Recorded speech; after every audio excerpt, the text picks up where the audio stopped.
حضرت عمر فاروق رضی اللہ تعالیٰ عنہ نے حضرت ابو موسیٰ اشعری کو نا آپ نے وزیر خزانہ بنایا تھا. تو حضرت ابو موسیٰ اشعری کہتے ہیں کہ حضرت عمر کو شے خزانے میں رہنے تو دیتے نہیں تھے. ایک دن نا میں صفائی کر رہا تھا اس کمرے کی جس میں خزانہ رہتا تھا. ہمارے تو ملک میں جو جاتا ہے وہ صفائی کر کے ہی جاتا ہے, اللہ خیر کرے. اور خیر معیار بدلتا ہے. جو پچھلی حکومت ہوتی ہے وہ قرضہ اٹھاتی ہے, وہ باہر سے جاتی ہے تو قرضہ لے کے آتی, اور جو نہیں آتی ہے وہ کہتی ہے ہمیں پیکج مل گیا ہے. وہ قرضہ نہیں اٹھاتے, ان کو کیا ملتا ہے؟ یعنی پچھلی نے قرضہ لیا تھا اور ہم نے, واہ جی واہ کیا خوبصورت انداز ہے, اس کا نام بدل کے نا انہوں نے قرضہ لیا تھا اور ہم نے, میں کہا بڑے شاندار سیانے بندے ہو گئی. حضرت سیدنا ابو موسیٰ اشعری کہتے ہیں کہ میں نے نا مال غنیمت کی صفائی کی تو 1 دینار مجھے نا کہیں پڑا ہوا مل گیا. تو فرماتے ہمیں اجازت ہوتی تھی کہ 1 دینار ہم اپنی مرضی سے کہیں خرچ کر سکتے تھے. اگر آپ ناراض نہ ہوں تو ہمارے ہاں جب چیئرمین صاحب, ناظم صاحب ٹھیکے دیتے ہیں تو ٹھیکیدار ان کا چھوٹا بھائی ہوتا ہے, یا چچا کا بیٹا ہوتا ہے, یا خالہ کا بیٹا ہوتا ہے. وہ خود ناظم ہوتے ہیں اور ان کا چھوٹا بھائی ٹھیکیدار ہوتا ہے. یعنی وہ نا سارا کچھ گھر کے اندر ہی رہتا ہے. گھر کے اندر ایک پیسہ دیتا ہے, دوسرا واپس اس کو واپس کر دیتا ہے, گھر کے اندر ہی. اب تو خیر ہمارے لوگ سمجھدار ہو گئے, ایک بندہ ایک سیاسی جماعت میں ہوتا ہے, دوسرا دوسری میں, اور تیسرا جس کی بھی حکومت آئی حکومت تو ہماری رہے گی نا, ایک بندہ تو ہے نا اس جماعت میں. یہ اچھا لوگوں نے ایک طریقہ نکالا ہے. تو حضرت عمر کے بیٹا گزر رہا تھا تو حضرت ابو موسیٰ اشعری کہتے ہیں میں نے صفائی کی تو 1 دینار نکلا. تو میں نے وہ 1 دینار نا حضرت عمر کے بیٹے کو دے دیا. میں نے کہا لو بیٹا اپنے چچا کی طرف سے تحفہ. تو گھر جا کے انہوں نے حضرت عمر کو بتایا کہ چچا نے پیسے دیے ہیں, چھوٹے بچے تھے. حضرت عمر نے حضرت ابو موسیٰ اشعری کو بلا لیا اور بلا کے فرمانے لگے میں تو تمہیں اپنا دوست جانتا تھا اور تو نے میری اولاد کو ہی دنیا دار بنانا شروع کر دیا, میرے بچوں کو ہی تم نے دنیا دار پیسوں پہ لگانا شروع کر دیا, میں تو تمہیں یار سمجھتا تھا. فرمایا تمہیں چاہیے تھا میرے بیٹے کو نصیحت کرتے کہ بیٹا پیسوں سے رب راضی نہیں ہوتا, اس کی رضا والے کام کیے جائیں تو رب راضی ہوتا ہے. اور فرمایا تمہیں کوئی اور گھر نہیں ملا تھا تباہ کرنے کے لیے, میرا ہی گھر ملا تھا, اٹھاؤ اپنا دینار اور خبردار آج کے بعد میرے بچوں کے ساتھ یہ والی نیکی نہ کرنا. اور ہمارا کیا سٹیٹس ہے, دوستی ہے ہی اس سے جو تحفے زیادہ دے, جو بچوں کو خراب کرنے میں مدد زیادہ کرے اس کے ساتھ یہ رہنا. حضرت عمر نے گھر پہ اور سب سے بڑھ کر اپنی ذات پہ توجہ کی. حضرت ابو مالک رضی اللہ تعالیٰ عنہ کہتے ہیں میں عمر کے پیچھے پیچھے ایک باغ میں گیا, اکثر اس باغ میں جایا کرتے تھے. اور عمر جا کے نا تو درخت کے نیچے بیٹھ گئے اور فرمانے لگے او امیر المومنین اللہ سے ڈر جا, ورنہ جس رب نے حکومت دی ہے وہ عذاب بھی بڑا دے گا, ڈر جا رب سے. کبھی ساری زندگی حضرت عمر نے اپنا کوئی تعارف نہیں کرایا, کبھی نہیں. ایک بندے نے آپ کے سامنے تعریف کر دی آپ کی تو فرمانے لگے تو خود بھی ہلاک ہوا اور مجھے بھی ہلاک کر دیا, کیا ضرورت پڑی ہے میری تعریفیں کرنے کی, اتنی دیر میری تعریف میں لگائی. اللہ کا ذکر کرتا رب تجھے ثواب دیتا, حضور پہ درود پڑھتا تو رب تیرے اوپر رحمتیں نازل کرتا. کس چکر میں ہے؟ آج جتنا اچھی کوئی خوشامد کرے اتنی اچھی وزارت ملتی ہے, جتنی اچھی اس کو جو ہے وہ چاپلوسی کرنی آیا درجہ بھی اسے اتنا ہی اچھا ملتا ہے. حضرت عمر فاروق رضی اللہ تعالیٰ عنہ آپ کے بیٹے کہتے ہیں, صاحب فتوح الشام نے لکھا ہے, آپ کے صاحبزادے کہتے ہیں میں نکلا تو میرے ابا جی نا اپنی پشت پر مشکیزہ رکھ کے کنویں سے پانی بھر کے آ رہے تھے.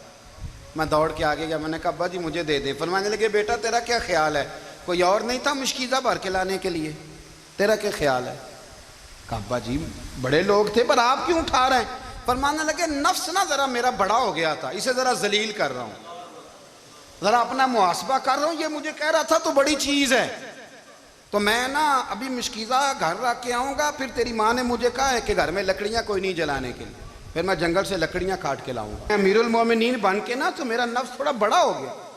اب یقین کریں ہمارا ہاضمہ خراب ہو جاتا ہے جب تک ہمارا تعارف صحیح نہ ہو, ہمارا تعارف ٹھیک نہ ہو, میں یہ ہوتا ہوں میں وہ ہوتا ہوں, چھوڑ مٹی دیں تے مٹی رہنا ہی, مٹی دیں تے مٹی دیں تے مٹی رہنا ہی, ایویں کادی بلے بلے اج مٹی دے اتے بندیا تے کل مٹی دے تھلے, مٹی دیں تے مٹی رہنا ہی, کادی بلے. مجھے پوچھ لو, مجھے جان لو, میرا نام لے لو, میں بھی آیا ہوں, میں بھی ہوتا ہوں, میرا بھی یہ تذکرہ ہے.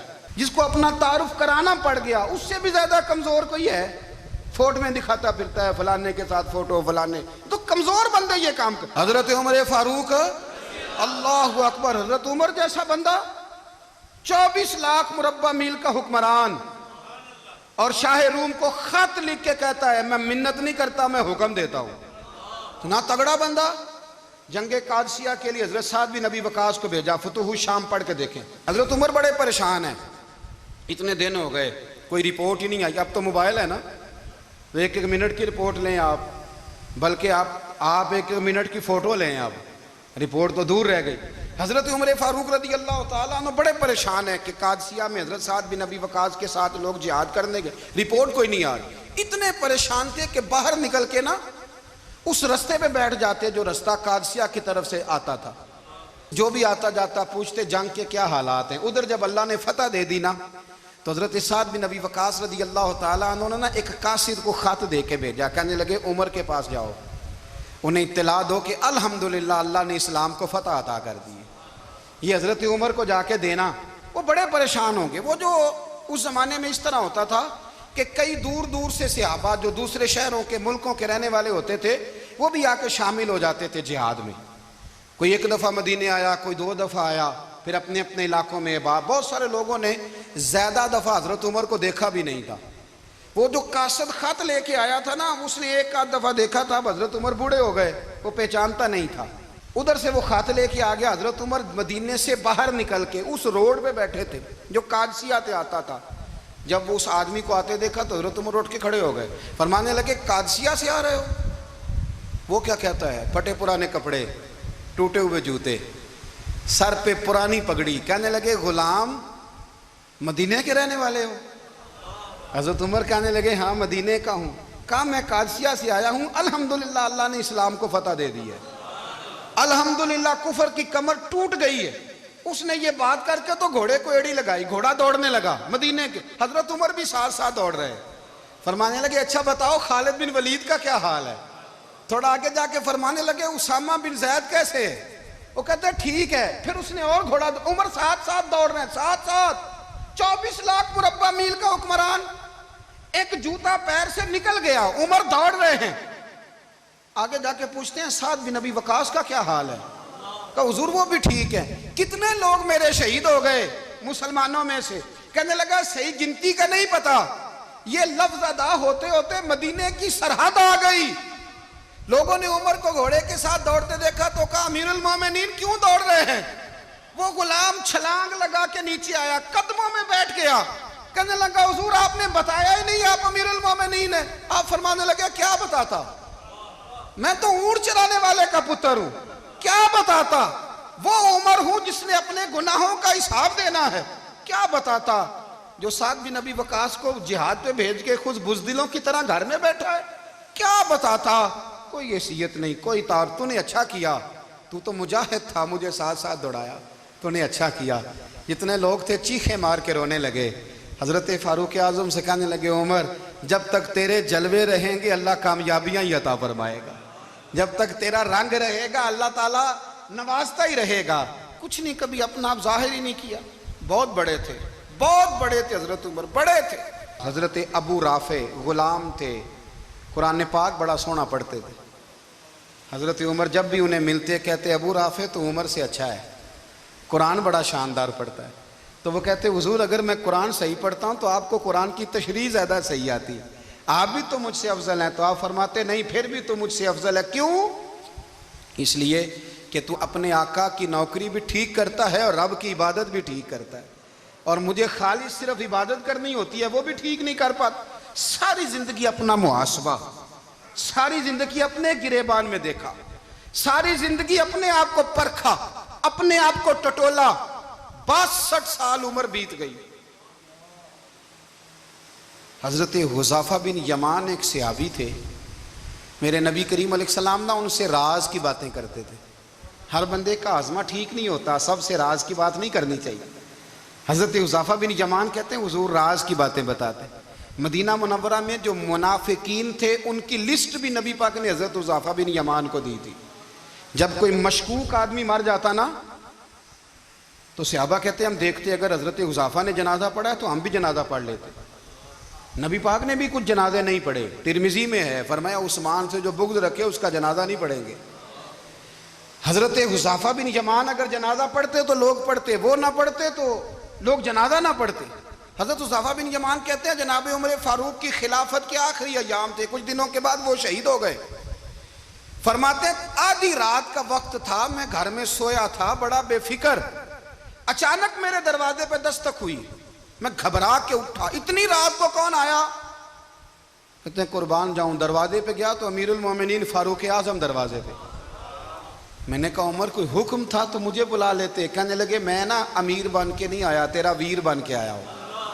امیر المومنین کی حیثیت سے سرکاری کام سے بلاتا تو وہاں بلاتا, مجھے ایک ذاتی کام پڑ گیا. کہتے ہیں میں نے عمر کو گھر کی اندر بلا کے چارپائی پہ بٹھایا. میں نے کہا حضور میں غریب آدمی, میں کیا آپ کے کام آ سکتا ہوں؟ تو کہتے ہیں انہوں نے نا مجھے ساتھ بٹھا لیا, پھر میرا ہاتھ پکڑ لیا. کہنے لگے تو عمر کو جانتا ہے؟ عمر جھوٹ نہیں بولتا.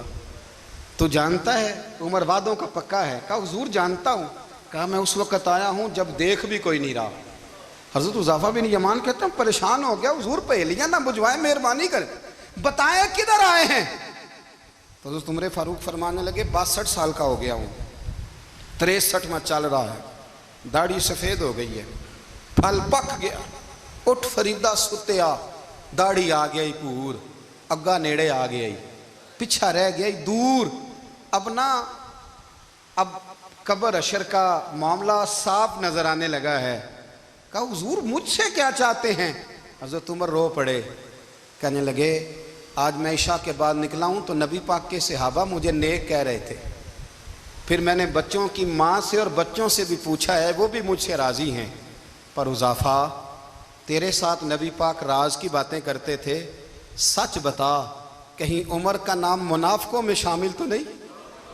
سچ بتا ان منافقین میں تو شامل نہیں, کہیں اوپر سے تو نہیں سارا کچھ؟ حضرت حذیفہ بن یمان کہتے ہیں میں باپ کے مرنے پہ اتنا نہیں رویا جتنا عمر کے سوال پہ رویا. میں قدموں میں بیٹھ گیا, میں نے کہا نہیں عمر یہ تو میں نے نہیں سنا, لیکن یہ میں نے نبی پاک سے ضرور سنا ہے کہ میرے بعد اگر کوئی نبی ہوتا تو عمر ابن خطاب ہوتا. یہ میں نے اپنے کانوں سے سنا ہے کہ عمر جس گلی سے گزرے شیطان رستہ بدل جاتا ہے. یہ میں نے اپنے کانوں سے سنا ہے کہ 950 سال حضرت جبریل جناب عمر کی شان بیان کریں تو پھر بھی بیان نہیں ہو سکتا. یہ میں نے ضرور سنا. دوستو ساری زندگی حضرت عمر نے اگر دوسروں کا محاسبہ کیا تو اپنا اور اپنے بچوں کا بھی کڑا خیال رکھا, اپنی ذات پر بڑی توجہ دی. جو لوگ اپنا بھول جاتے ہیں نا, ہمیں اپنی صحت کا بڑا خیال ہے لیکن اپنی روحانی زندگی کا کوئی خیال نہیں ہے, قلبی زندگی کا کوئی تصور نہیں ہے. آپ یقین کریں موٹا آدمی کمزور ہونے کے لیے جدوجہد کر رہا ہے, کمزور طاقتور ہونے کے لیے, لیکن جس کو کتنے دن بیت گئے اللہ رسول کی یاد میں رویا ہی نہیں, کتنے دن بیت گئے نہ سننے کو دل ہی نہیں چاہا, جسے مہینوں بیت گئے اور قرآن پاک کی طرف نظر ہی نہیں گئی, وہ فکر مند ہی نہیں. زندگی زندہ دلی کا نام ہے, مردہ دل کیا خاک جیا کرتے ہیں. بھائی حضرت عمر کی زندگی دور حاضر میں ہمیں یہ سبق دیتی ہے کہ کڑی نگرانی رکھو اپنے پودوں کی, کڑا خیال رکھو اپنے ذاتی باغ کا, اور یہ جو تمہارے دل کی دنیا ہے یہ تمہاری روح کی زندگی ہے, اس کا محاسبہ کرتے رہو. نبی کریم علیہ السلام نے فرمایا اپنا حساب خود کر لو قبل اس کے کہ تمہارا حساب کیا جائے.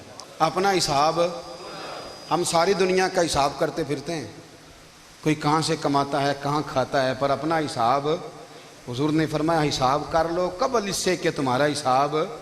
مولا علی فرماتے ہیں نماز پڑھ لو قبل اس کے کہ تمہاری نماز پڑھی جائے.